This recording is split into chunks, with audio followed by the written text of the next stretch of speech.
心情，用尽了我心底，在那美丽的亚地，我亲吻了你，向你坦白了珍藏我已久的秘密。哦，那风景更加旖旎，哦，那个春天更加顺利。我们走在绿的草原上，感受那山川的壮美和那心中的欢喜。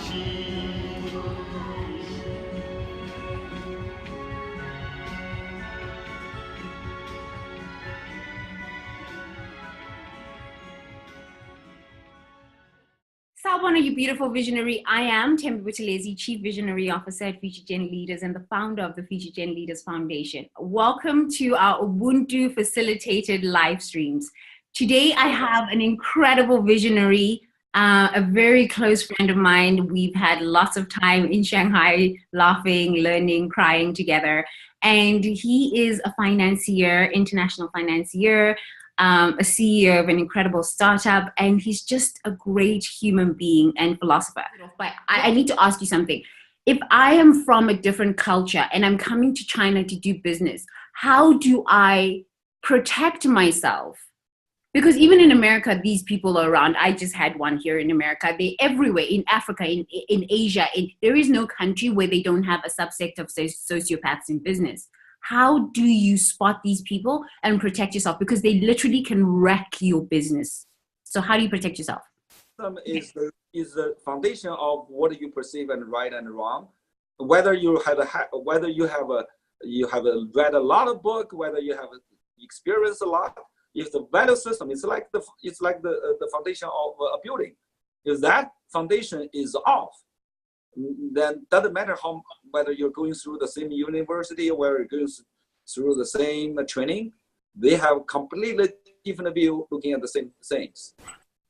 Absolutely, it's going to be very challenging and difficult, especially when you start a new business, right? You don't necessarily hire like 1,000 people right off the bat, right? You hire a few people at a time, meaning each one of them is a bigger part of your company, small company. So any one of them is kind of going out of whack. That's going to have more overall impact to your business. How do you prepare on that? I kind of mentioned about it. I mean, if you know that depending on what the people are doing, really you have to have this little thought in the back of your mind to prepare for if any of them, if not up to the expectation and not working well, what you do. There are things you can do before they got into the company. There are things you can do when they got in the company, and also there are things you can do or process or some sort of binding agreement to do after they get into the company, so that when certain things happen, when they're not right, first of all you can let them go, with right reasons. Otherwise, if you say a lot of them, because you leave open a lot of rules, or you didn't say that certain things are not accepted, they can actually go there. And if you are sort of saying, okay, this is not right, you're going to be penalized because that they can argue with you. So it's upfront. These are the rules. We are not playing. I hate doing business like that. That's why I'm very inspiring and bringing people on. So nobody likes to do business that way, because that's not natural. That human do not be. I mean, if we were treated like that, how would we feel? So that's the thing. Exactly. So we don't like it, and we are good people, so we don't necessarily like to do that to other people. So it's really finding somewhere in between. It's really, and also you just kind of need to get a you just need to get a better feel about the people you're getting, and maybe gain some experience over time. Sometimes, I mean, after you've seen enough, you probably can get better telling out who is who, and whether certain person. The Asian people are tricky because the Asian culture is all about saving face. So it's very, very tricky if you because they don't speak very much. Look, right, Asian people don't speak very much. It's all about saving face. So it can look good for 7 years, and then when you find out 7 years later, you in jail. FBI has come to pick you up. So it's kind of like tricky. So I think intuition also. But let's talk about point number 2, which is ruling systems, political, what drives formation of society. Yeah. Yeah, I mean, also apparently, it goes without saying, the current governing system in any certain country, shapes almost like the personality of the country, or the character of the country. How the political system is like, really going to over time, especially over a period of time, could change how people do things, especially in business. For instance, if you have, let's talk about the traffic. If you have very loose traffic laws, then people naturally over time, they will become sort of reckless in driving, or people are not really doing the right thing when they're driving properly. Oh my God, I have to stop you there. 2 seconds. I saw I saw when I was in China, there are traffic officers in Shanghai. Have you seen how organized Shanghai is now? Yeah. Dude, you can cross the street and not get hit by a taxi. And the taxi drivers, it's not like being in a roller coaster. Oh yeah. It's getting better. I was like, what? Shanghai is so boring now. I used to love. Because recently they enforced a new law which cars would have to let the people go, let the passenger go first. So now, now cars start stopping for passengers. Finally. Before it was I was so scared. I used to like, oh my God, if I got home every day without getting hit by a scooter, a bicycle, a bus, I was very lucky. I was like, oh, God is good. But I was watching the evolution, and I was like, oh my God, China is incredible. It's moving, but it's moving over 1 billion people. That is insane. Yeah. What you saw actually is the very that proves the very point I brought up for the second point. Basically, it's almost like how a company is performing has a lot to do with how you run and rule the company, managing the company. So it's got a lot to do with the visionary that's actually leading the company. So if you're a hot mess, your whole company is going to be a hot mess. That's right. I mean, if you're having lots of blind spots, then you're going to, get surprised. You're going to be dumbfounded. You're going to be dumbfounded. Okay, so let's talk about how do you create culture in your startup? Because you're working on an incredible startup right now, and you're always innovating. You're always. The last time we were talking, the last time I was in China, you were in LED lighting, and then you moved. You're always reinventing yourself and finding new projects. What are you working on right now? Yeah, it's a mobile internet company, which is a kind of a new type of advertisement platform, where through the platform, it's almost a new way people are going to do advertisement. Through the platform, many of these kind of TV screens in the public places, like in the restaurants, like in the hotel lobby, like in anywhere that there are TV screen that lots of people can see for information, for other things. Actually, those TV screen can also, meanwhile, display advertisement, right? Because you have traffic, you have people looking at them, but not too many of them really are really showing advertisement. Because first of all, if you are just a couple screens in a restaurant, how are you gonna? Your business is restaurant. You don't do advertisement. Right. And somebody wants to put an advertisement there, but how do you get the TV advertisement into that TV? So there is this kind of transaction barrier, or the realization barrier. So what we do is trying to use the mobile internet technology, coupled with some kind of some kind of a special box which can connect the TV in the public place to our server on the internet. So when people open up our app in a certain area, they can instantly tell, just like Uber, if you open up the app, you can see how many Ubers are around you. Now here, you can see how many TV screens are ready to receive advertisement. That is the coolest thing. I didn't realize that you were I knew you were working on something online marketing, because you and I always talk about online marketing. And in Asia, I mean that WeChat has grown insane. Like when I was in China, I was like looking at WeChat, I was like, no way. You can't do business in China without WeChat. Like everybody's on WeChat business in China. Absolutely. And WeChat is becoming a full-blown all-around application now. Right. You can do everything. Buy food on WeChat. Oh, yeah. Movie tickets, calling a taxi, buying your grocery, and also buying a flight ticket. You can buy flight tickets on WeChat now? Yeah. Oh, no, it's been like that for a long time. Oh yeah, I have never done that. Okay, so tell us, how do you build culture in this new organization that you've started? Because every organization that you start and sell, or start in whatever you do with the organizations, which you always do. Cool. Exactly. Me, I'm kind of, as I'm an adventurer, and also I'm a kind of a little idealistic.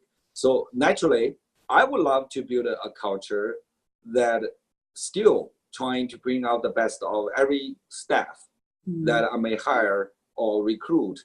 I have this very notion that my main role is really about enable and empower. I like to see myself as an enabler and empowerer, so that they can excel themselves, they can do better. Only through their success that my company can really grow big and succeed. But that's the ideal. It doesn't always happen that way. It all depends on. It's even depending on where you are in China. Right. If you're in Shanghai or Shenzhen, where people are there are lots of very well trained professionals out there. It's more likely you can get the people that are already at a certain level, that are ready to be enabled and empowered, and they are also aspiring for that to have the opportunity to grow and excel. So when you find those people, you do this, they're the best people. They are going to love you. They're going to like the company. They're going to like me as a leader, because that's what they need. The last thing they want to see is somebody, some kind of boss or leader coming, just kind of asking them to do only what he wants to do, and not really giving them room to grow or even make a mistake. But I'm the one that's kind of trying to make them grow, even at the expense of making small mistakes, but not repeating mistakes. Mistakes. But here comes the difficult point sometimes. And apparently, for instance, you have like 20 people, maybe 70 or 80% of this staff are really like what you do there, really enjoy it, and really are being sort of motivated to do a good job. But there might be a 20 or 30% of people, they're kind of not motivatable. So, and they I laugh when you say that. But you can motivate anybody to do that. Yeah, I thought I could motivate anybody, but it's just like you cannot make a chicken into a peacock, can you? Hold on, I want to ask you a question. So we talked about the city, Shanghai. Shanghai is very expensive. Like when I lived in Shanghai, my rent was crazy, right? Shanghai is a very expensive city. It's one of the most expensive cities in Asia. Beijing, very cosmopolitan cosmopolitan city and a lot going on. But if you're not at a stage where you are wanting to expand to China, to Shanghai, Beijing, all of the big developed cities, where are the second tier cities where you can still have a fighting chance if you are going to emerge into China, especially mainland China? Yeah, well, I think the city that I'm currently residing, which is Chengdu, would be one of them. They are considered the top of the second tier city in China. It's actually a very nice city. I love it. You know, between Shanghai and Chengdu, if I were to find a place to live, I may stay with this place. But on the other side, Chengdu is known to many Chinese as a very relaxed city. People here love to. They are more like in a sense, they're more like the. Maybe Europeans, they have very easy life attitude. They you know, they don't necessarily want to make a lot of money. Although they like to have lots of money, but they are not necessarily trying to make a big effort for it. They have this general relaxed attitude about enjoy life as much as you can. That's why it's a very easygoing, accommodating city. Many people come to Chengdu, they love it. But also on the business side, now you can imagine, you are hiring people out of this general population where the general mentality is take it easy, don't be too hard. And you are an American businessman going, dude, let's move this app and let's make money. And they're like, sweetheart. Exactly. Yeah, exactly. Oh, and of course, you know, for Chinese staffs, definitely on the surface would listen to their boss. Right. They would kind of follow the order, but they're moving their body, they're not moving their mind. So sometimes. You're so funny. I mean, I think it's just culture to culture. Look, when I worked with my assistant from the Philippines, she was so diligent and she did an incredible job. But there were other people from the Philippines who tell me, listen, I have to go to the beach before I do my work. I was like, okay. Here you go. That's right. Yes. There are very good staff here, even from here. So it's like the sort of the percentage. I mean, it's you are going to run into somebody who appear to be very driven and very motivated during interview, but once getting to the work, especially in face of maybe challenges or difficult situation, they don't have the drive. They're back off. They're sort of sometimes confused, not knowing what to do. In other words, performance-wise, they're going to fall short. For sort of the expectation. And sometimes you try to motivate them, let them see, hey, you can do it. Just think about how you do this better, how you do the certain things more efficiently. But as you know, even if they're capable of changing, it takes time. Right. Human change takes time. Human change really takes time. So before we close, I want to, because we did talk about cognition, capacity, and patterns. I want to ask you, what is beautiful about China and the Chinese people? Because I am in love with you and the Chinese people. I'm in love with Chinese food. You were my first real friend in China. So what is beautiful about China? Yes, I mean, that goes without saying. If it's not, it doesn't have enough beautiful or beauty or attraction here, I wouldn't be here talking to you, right? If it's all that, if all that kind of mental voice and the crazy things. Actually, human talk about the negative things. Human tends to feel about negative things 10 times stronger than good things. So many good things happen, you don't really necessarily feel too much about it. But one bad thing happened, you feel like the whole world is collapsing. So that's kind of, anybody has this kind of natural cognition or feeling system. But China is a great place. One great thing I like about China is this is absolutely a live place. Alive and kicking, dynamic, exciting. Even when you deal with different crazy things, it's different. It's not as all I know. I used to say, if you don't get hit by a scooter, somebody's going to spit in your face, or you're going to slip on dog poop and you're going to fall and come home smelling of dog poop, or you're going to get fired. Absolutely. I mean, things are moving and are changing. When you are here, you feel like this is a place that are kind of developing and transforming, and many new things that kind of appeared. I mean, maybe 2 months ago it was one thing, and then a couple months later, things changed. So for me, I don't know about other people. Maybe other people finding this a little bit too much. But for me, as I was saying at the beginning of our conversation, I need to look for change.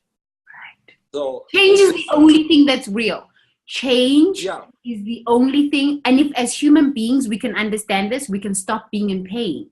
Because when we are going through a life change from 40 to 50, from 40 to 41, from toddler to teenager, it's change. Change is painful. Understand this. And if you understand this, you've become like the Einstein, or you're having a glimpse. You're starting to have a glimpse of reality. Because now when you go through change, like, oh, okay, it's change. I'm going to feel change. It's okay, but I need to keep going.